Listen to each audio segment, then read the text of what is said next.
Welcome to Love Lies Chronicles. She was leaning against the kitchen counter, arms folded, mouth set in that smirk she always wore when she thought she had the upper hand. We'd been going back and forth all evening about something trivial. Chores, time spent together, I can't even remember now. The subject didn't matter. The temperature in the room did.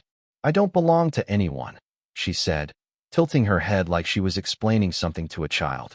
"I'm my own person." It wasn't loud. She didn't shout, but it echoed in my chest like she'd fired a shot straight through the heart of what I thought we were. She said it like the entire foundation of our relationship was a mistake she was proud to outgrow. It wasn't even rebellion. It was detachment, delivered with the ease of someone flicking off a switch. I just stared at her, trying to process it. I laughed, maybe out of disbelief. The words ran over my mind like a heavy tide, churning, not settling. I looked around the house. The one I paid for. The one I fixed up myself. The one I came home to every day, thinking it meant something. She walked away before I said anything, leaving me standing there with that line hanging in the air like a coat you weren't allowed to take off. That was the first sign something had changed. That night, I went to bed late, after she'd already curled into her side of the mattress, scrolled through her phone, and turned her back toward me like always. I lay awake, staring at the ceiling fan spinning above us, wondering when she'd started thinking of belonging as a cage instead of a commitment. My thoughts didn't swirl with rage. There was no plan to yell or punish. Just a stillness I hadn't felt before.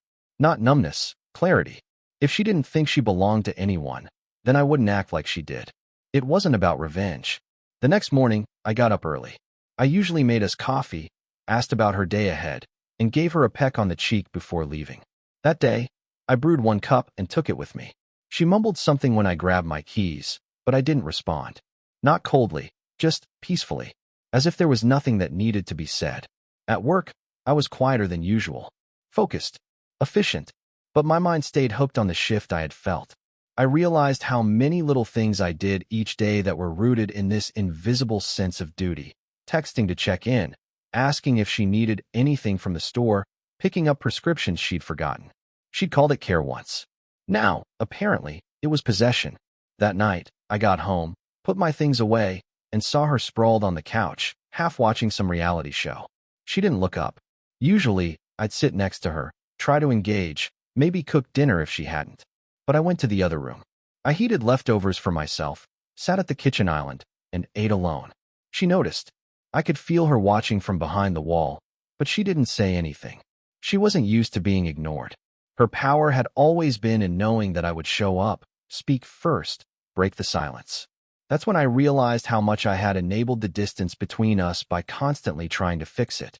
She had grown used to being the center of our orbit. She spun, and I adjusted. Not anymore. Days passed. I didn't retreat into anger or try to prove anything. I just lived, without offering explanations, without overextending. I started staying at work a bit later, not texting when I'd be home. She began noticing when the dishes didn't get done immediately, when the laundry sat folded but not put away. She didn't confront me, but she was watching, testing to see if this was just another phase, a quiet storm that would pass if she ignored it. One Saturday afternoon, she asked if I wanted to go shopping with her. It was the first invitation I'd heard in weeks. I said I had plans.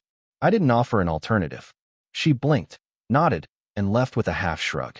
But I saw her hesitate at the door like she wasn't sure if I'd ask where she was going. I didn't.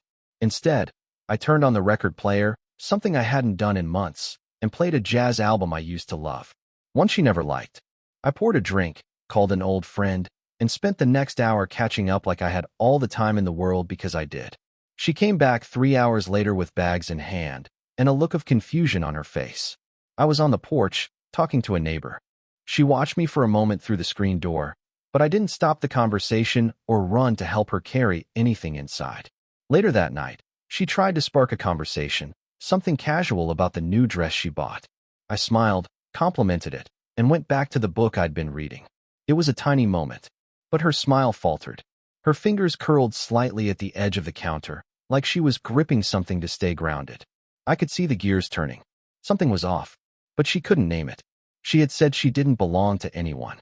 I had heard her loud and clear, and now I was showing her what that really looked like. The weight of being unclaimed wasn't freedom. It was isolation in slow motion. 2 weeks passed like pages turning in a book. Neither of us had the courage to put down. The change wasn't drastic. It was quiet, meticulous. I became deliberate with my presence, thoughtful with my absences. I spoke only when necessary. I met her glances without invitation, just acknowledgement. She noticed, of course. How could she not?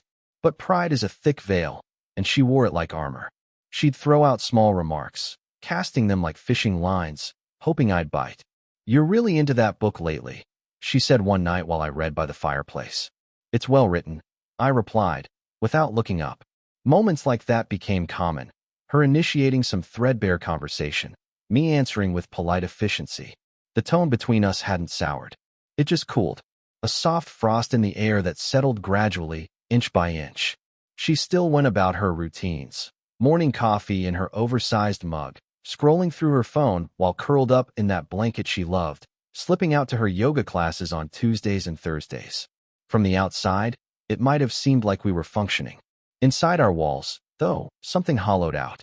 The Sunday dinner she once insisted we have together came and went without mention. I grilled for one, ate on the back deck as the sun dipped behind the rooftops. She came outside halfway through, dressed up slightly, more than usual for a lazy evening. "Heading somewhere?" I asked. "Just meeting Carla for drinks," she said, brushing her hair over her shoulder. I nodded, lifting my glass. "Enjoy." Her eyes lingered longer than they used to, like she was waiting for something else, a question, maybe, or even mild concern. But I gave her neither. Later that night, after she returned, she paced by the bedroom door. Usually, I'd already be in bed, asking how the night went, joking about how Carla could talk a statue to death. Instead, I stayed in the office, reviewing old photos and emails for a project I'd long shelved. The past, in many ways, was more alive than the present. The next morning, she asked if I'd be home for dinner.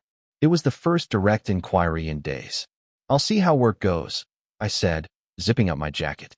The old me would have rearranged everything just to be there. Now, she didn't even ask what was keeping me. She just nodded and returned to her phone. Throughout those weeks, her routines lost their rhythm. She'd skip workouts. Meals were irregular. Conversations on the phone with her sister ended faster. Her laughter, once frequent, had become clipped and cautious. I noticed the glances she stole when she thought I wasn't looking, as if she were trying to read a language I had stopped speaking. One evening, I came home to find her dressed up again, more effort this time. Makeup, heels. She sat on the edge of the couch, purse in hand. "I'm going to the art gallery opening downtown. Claire invited me." I grabbed a bottle of water from the fridge and said, "Sounds interesting." "You could come," she added quickly. "They've got a jazz quartet and some wine tastings. You like that sort of thing." I let the pause stretch just long enough. "Maybe next time. Enjoy it."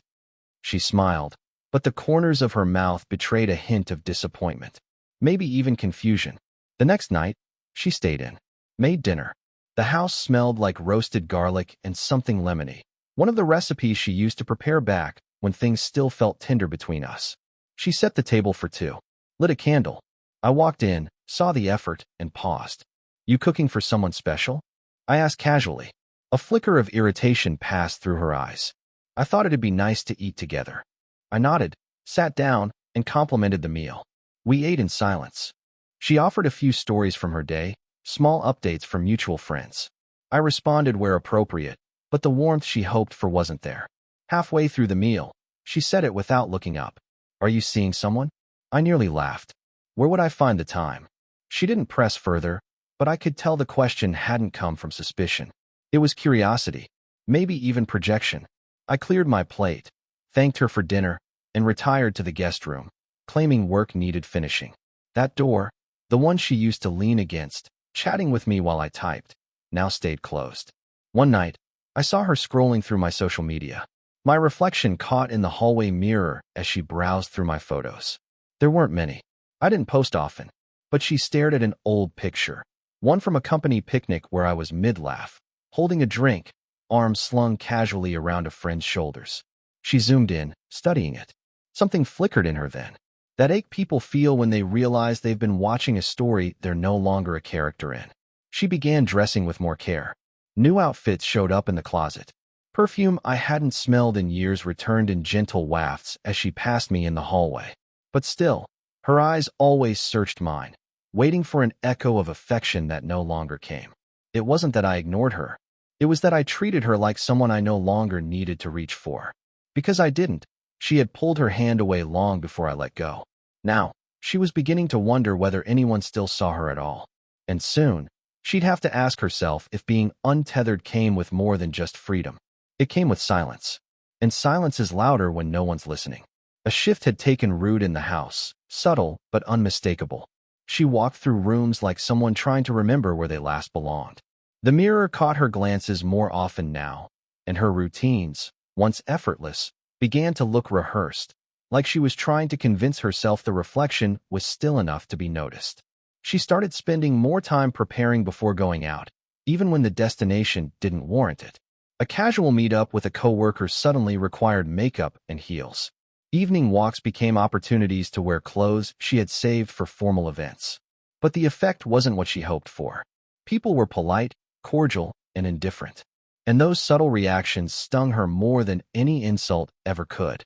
She'd chosen detachment, but now she was looking around, realizing she'd unhooked herself from everything that made her visible. One evening, she dressed up in a sleek emerald dress that hadn't seen daylight in years. She lingered in the entryway longer than necessary, pretending to check something on her phone. I passed by with a glass in hand, nodded with a small smile, and returned to the porch without asking where she was going. I didn't ask how she got home either, even though I heard the car pull in after midnight. It didn't take long before she tried a new strategy, attention through contrast. She began mentioning the compliments she received, casually, as if she were recounting traffic reports. Danielle said I looked radiant at lunch today, she remarked once while setting her purse down. That's good, I said, sipping my coffee. Another time, she leaned against the doorway while I worked on a home repair. Some guy at the gas station called me a goddess. Isn't that wild? I responded with a mild, never breaking pace. She grew restless. These encounters weren't yielding the reaction she'd expected. Where once I might have raised an eyebrow or teased her with mock jealousy, now I offered nothing beyond vague approval. And the emptiness of that response gnawed at her. I saw it one morning. She stood before the bathroom mirror longer than usual, adjusting her earrings, reapplying lipstick. Then she paused, stared into her own eyes, and let out the softest sigh. The kind that only slips out when you realize no one's really looking. A week later, we were invited to a dinner party by mutual friends.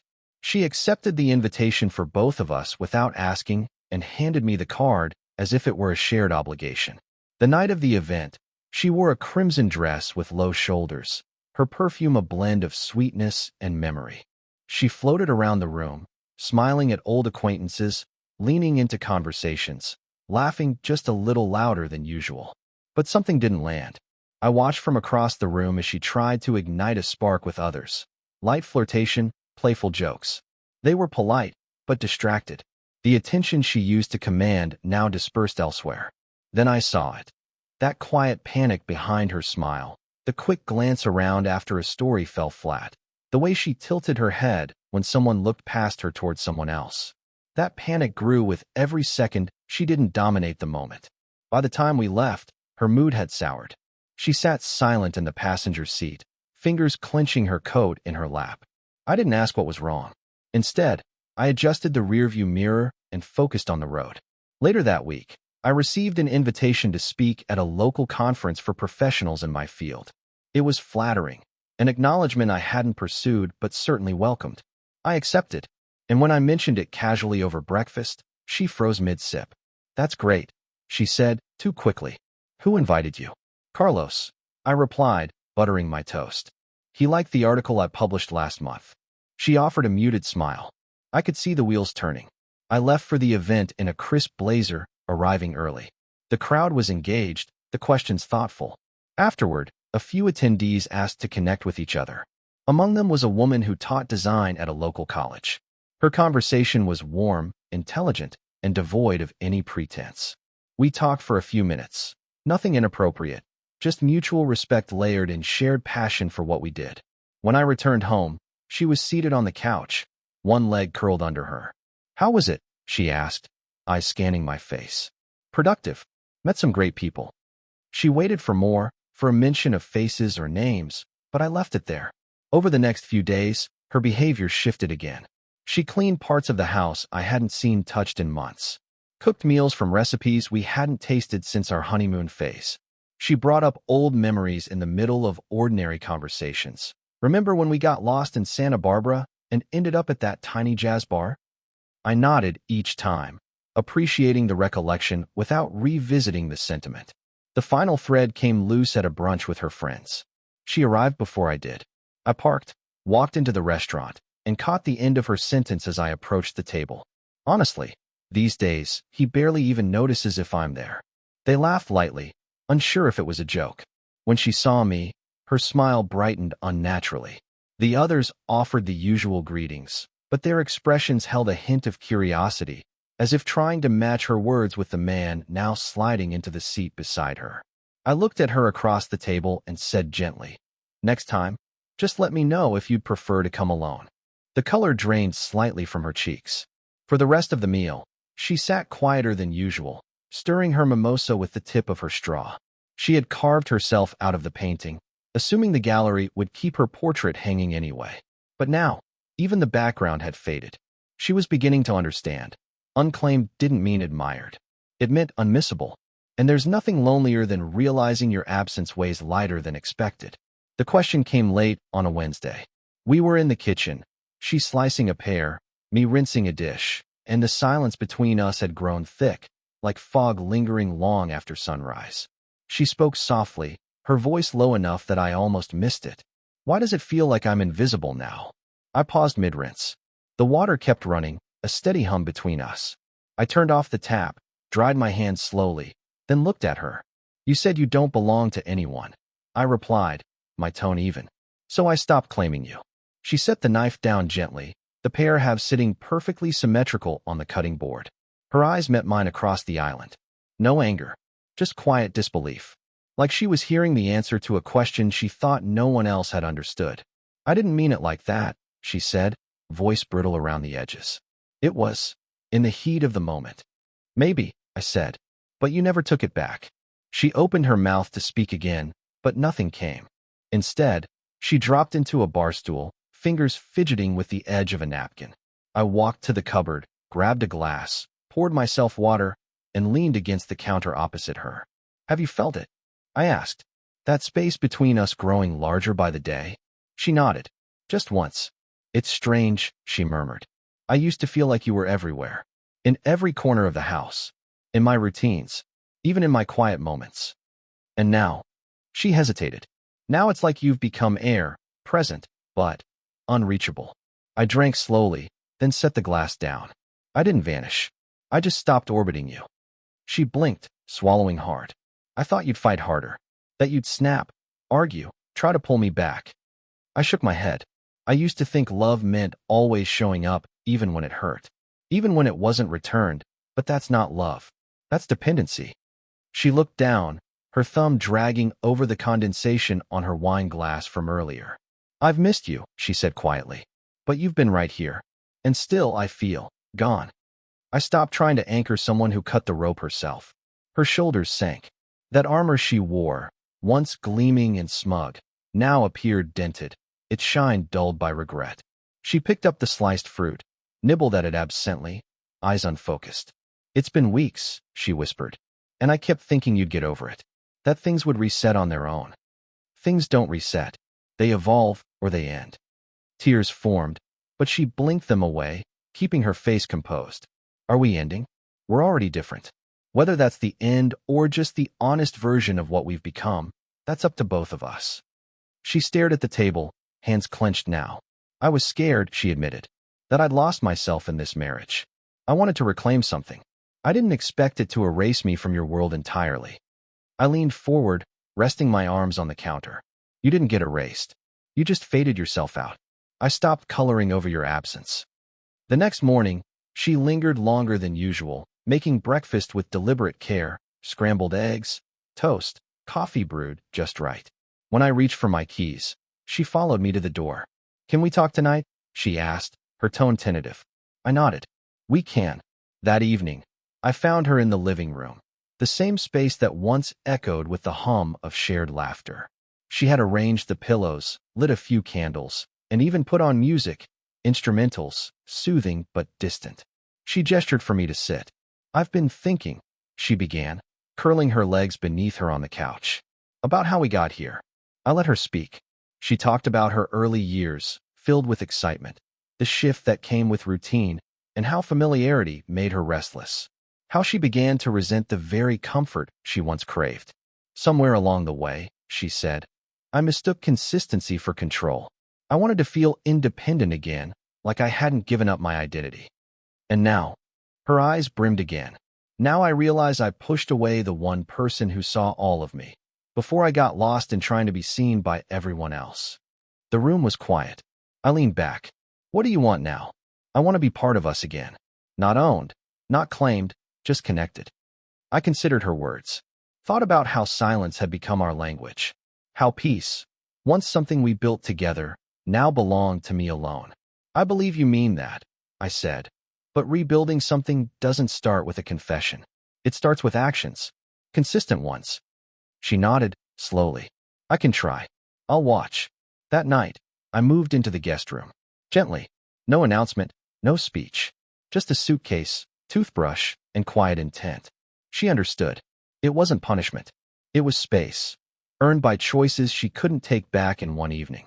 From that room, I heard her pace once before bed, her footsteps unsure. I listened to the television flicker briefly, then click off. Heard the creak of the floor as she wandered, perhaps hoping I'd stop her. But I didn't. She had asked why she felt invisible. And now, as she stood alone in the doorway, eyes on the closed door of the room I now slept in, she finally felt what I had felt for months. Not anger, just distance, and the understanding that indifference cuts deeper than absence. She started waking up earlier. Quietly. The sound of her slippers brushing across the hardwood became familiar again, like background music I hadn't heard in a while. Breakfasts returned. Eggs, toast, fruit, sliced with care. Each morning, the table was set for two, but I always sat at the far end, creating just enough space to remind her this wasn't a return. This was an observation.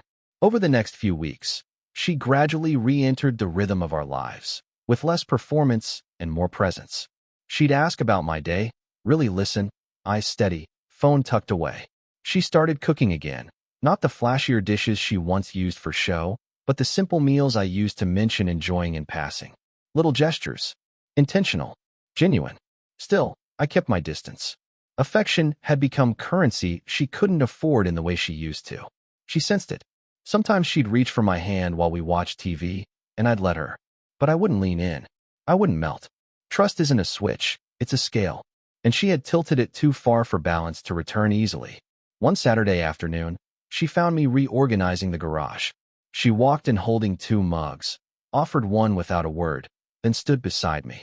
We worked together in silence for almost an hour. Just two people sorting old boxes. At one point, she dusted off a photo frame.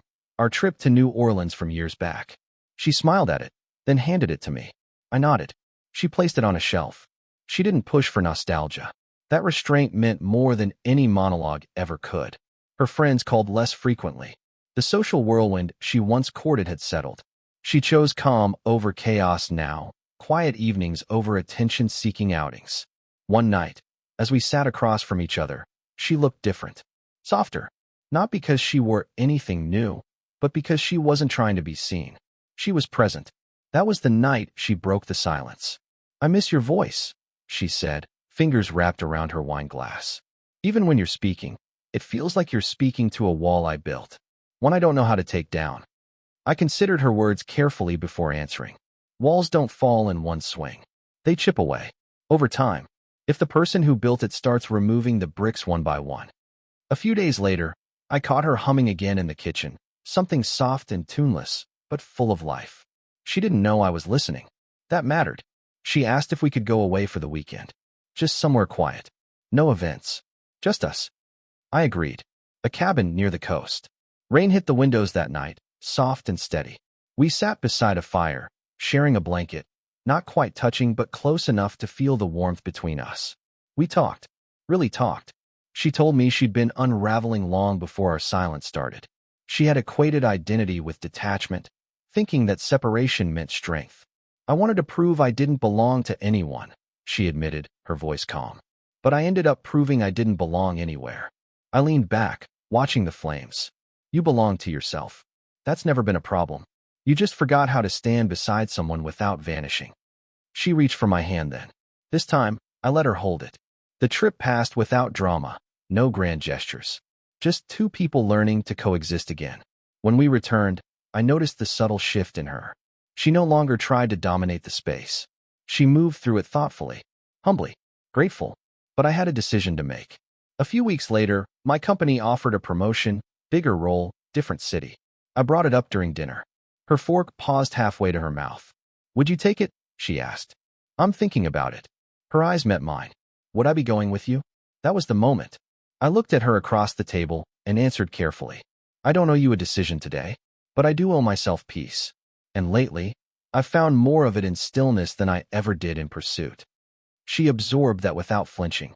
For the first time, she understood the difference between desire and entitlement. She nodded slowly. If you choose to go, she said, I'll understand. But if you choose to stay, I'll make sure it's because you see me, not because you feel bound to. I didn't respond right away. I cleared the plates, loaded the dishwasher, and stepped onto the porch. She followed a few minutes later, wrapping herself in a blanket, sitting beside me in the dark. I remember what you said, she whispered. You stopped orbiting me. I needed that.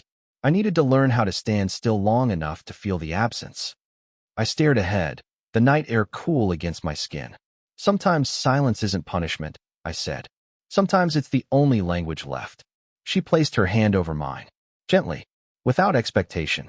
I didn't pull away. The next morning, I called my manager. I'll take the role, I said, but I want to do it from here. Remote, at least for the first year. I've got things to finish. A different kind of rebuilding began after that. One not built on apologies or rituals, but on quiet consistency. She learned to listen, to contribute, to stay without demanding space. And me? I learned to forgive without forgetting, to love without losing myself. She had once claimed, I don't belong to anyone. Now she understood. Being unclaimed doesn't mean being free. Sometimes it means being forgotten. But this time, she chose to be seen, and I decided to see her. Not as someone to hold on to, but as someone finally reaching back. Dear listeners, please share your thoughts in the comments, and do not forget to like, share, and subscribe to the channel.